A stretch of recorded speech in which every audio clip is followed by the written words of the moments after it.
Welcome. With this lecture, I want to give the introduction to Module 1, which is the introduction to the course. Provide here a quick overview of the 20th century, of the things that have happened in the last couple of years, and help you set your bearings. For example, first start with the big questions. There's a number of ways to tell the story of Japan in the last 150 years. These are themes that we will continue to encounter as we go back and forth. It will come up in many of the readings, many of the films, all the things that are going on. Among the questions that Japan asks, issues that Japan deals with, is how to be taken seriously. Right? If you recall, in the first decades of the 20th century, Japan was sort of a backwater that no one took very seriously. The war years, of course, people were paying attention. After the war years, Japan was a pariah and seen very negatively. In the 60s and 70s, growing very rapidly. In the 80s and 90s, a real strong economic powerhouse that was threatening Americans' hegemony in the world, and currently a very strong economic force that nonetheless is often being eclipsed in the way we talk about things by China and other places. Second point, another way to talk about this is that for most of the last half century, i.e. the years since the Second World War, Japan has been the only Asian, the only non-Western nation to be among the most advanced of nations, a unique place in the world for an Asian country. And so the domestic tensions are severe, are profound, and we will be encountering them over and over again as we go through this course of study, namely, how does one move forward? Do we become more Western? Are they the words? Does one become more modern? Is that how to describe it? Or does one preserve traditional values and look back?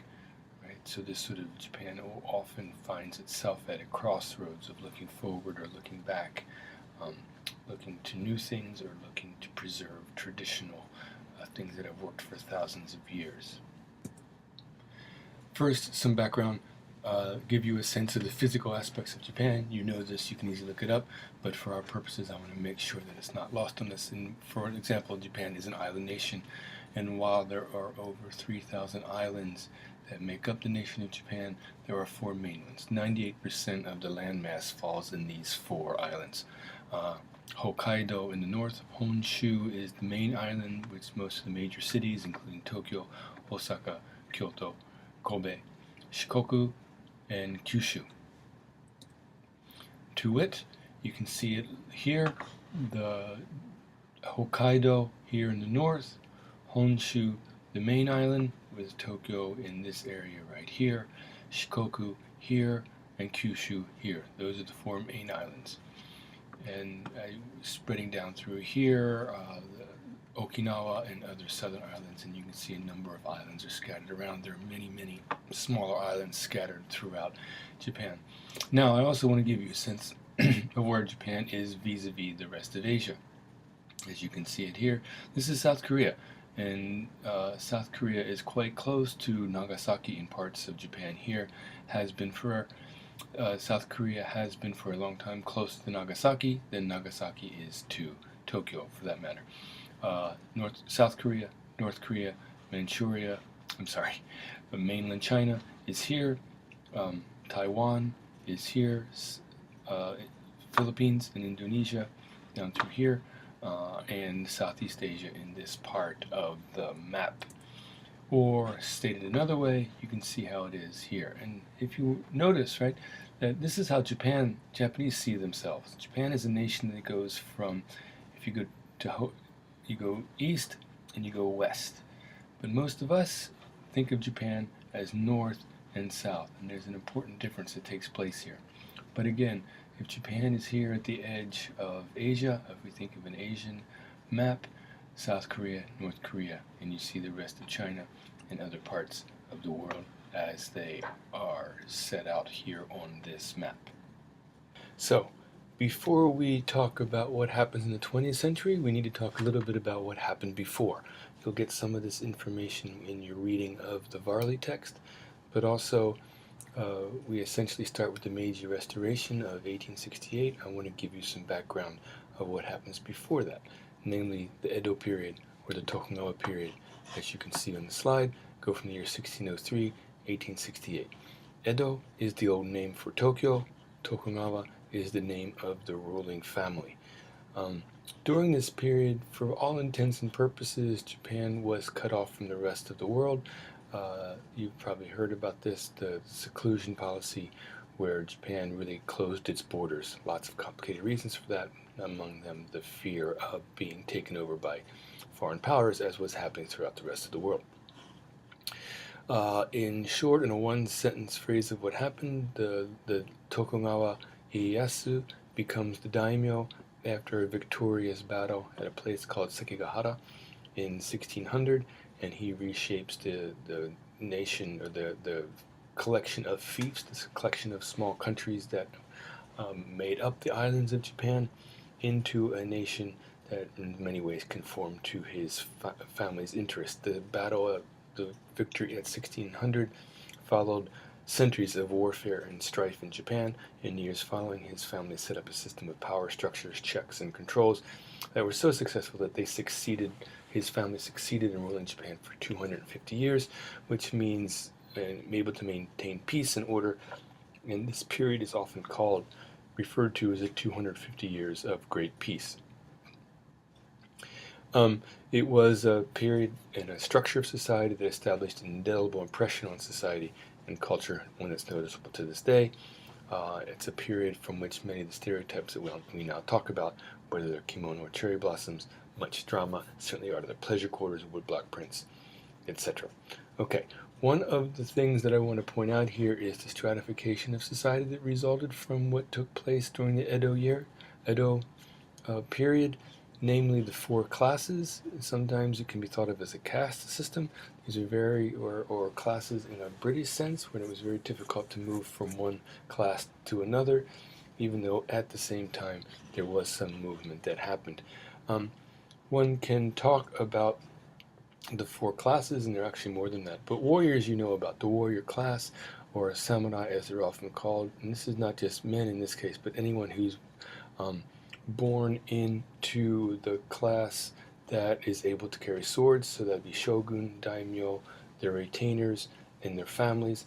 Only a small part of the total population, but they were in complete control. It was a very small, they were only perhaps 6 or 7% of the population, but they were the ruling class, and they were the ones everyone else cowered in fear of. The values of the samurai, loyalty, honor, faithfulness, working unselfishly, for example, have come to characterize many parts of Japanese society since then. The second group, and these are groups of importance by this old Confucian ranking, would have been the farmers and the fishermen, who were indeed the great majority of population until the middle of the 20th century, until the time that we are talking about. And while samurai have some mobility, the farmers and the fishermen had much less mobility. They could not so easily become samurai. We're talking here 80% of the populace. About 80% of the populace were farmers and fishermen in these years. It's a high rank, second order, because they produce the food and the clothing and the products that kept the realm in order. Now, farmers' lives, needs to be noted, were extremely hard. It was backbreaking labor. There was an exorbitant tax structure imposed by the warrior class that made it very difficult for farmers to live. And this is a defining feature of the Edo period. The craftsmen are the third in this line, in this grouping of classes in Edo society. Include skilled and unskilled laborers, right? The people who made things. And so there's a distinction that's made in Edo society that's probably not made in many others, but these are the folks the carpenters who made houses, who made clothing, who made accessories, who made utensils, who made all sorts of things. And fourth, at the bottom of this hierarchy are the merchants and shopkeepers. But as the cities grew in importance during the Edo period, the merchants and shopkeepers who were the denizens of the cities also grew in importance and in wealth, even though they were low on this status society. And in many ways, there is much of what we know of Edo society what we associate with Japan comes from the merchants. Kabuki theater, much sort of the style of clothing, the woodblock prints, certain drama, songs, poetry, all this sort of thing comes from the merchants. There is an inherent contradiction here in that those who are at the bottom of the hierarchy are in fact those who had the most hard cash and access to the arts in these times. In 1853, this is the turning point when Commodore Perry in 1853 when Commodore Perry sailed into Tokyo Bay and demanded a change in relationship, essentially said, you don't have to let us in now, but we will come back in a year, and we demand that we have access to your ports, and we have access to your markets, access to your country, under threat of violence, of course, which means Japan was turned into turmoil. It was a tumultuous time to decide what were they going to do exactly, because they knew they did not have the wherewithal to resist these motorized ships.